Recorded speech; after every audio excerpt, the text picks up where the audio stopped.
बहू सब्जी ला दिए हैं। गुलाब जामुन तुम्हें बहुत पसंद है ना बेटा, ये लो। बहू सो रही है, चलती हूँ खाना बना लेती हूँ। जग जाएगी तो हमें करने भी नहीं देगी। सप्ताह में 1-2 दिन इसे भी तो आराम चाहिए। हम लोगों को कितना ख्याल रखती है। इसके जगह पर मेरी बेटी होती तो मैं काम करती ना। क्या हो गया 1-2 दिन खाना बना दूंगी तो। जल्दी जल्दी खाना बना लेती हूँ, फिर जगेगी तो खाएगी। यहाँ मैं ही तो उसकी माँ हूँ।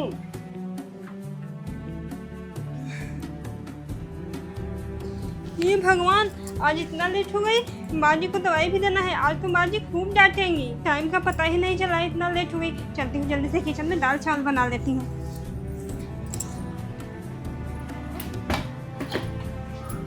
ओ सॉरी माँ जी, उठने में लेट हो गई। टाइम का पता ही नहीं चला, मुझे माफ़ कर दीजिए माँ जी। बहू, जब एक बेटी सोती है तो सब कहते हैं कि बेटी थक गई है इसीलिए सो गई। काम बहुत ज़्यादा करती है ना। लेकिन जब वही एक बहू सोती है तो लोग कहते हैं कि इसको तो सिर्फ सोने ही आता है, इसको काम करने थोड़ी आता है। इसकी माँ बाप को तो यही संस्कार है, तभी तो बेटी को यही संस्कार दिया है। यहाँ पर संस्कार की बात आ जाती है।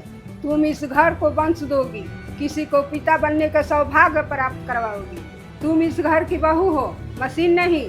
हम लोगों को बहू को बेटी मानना चाहिए, मशीन नहीं। तुम इस घर में किलकारियाँ दोगी, इसलिए बहू को बेटी मानना चाहिए, मशीन नहीं।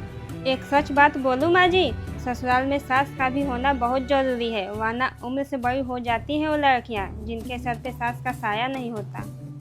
खाना बन गया है, जाओ खा लो। जी माँ जी।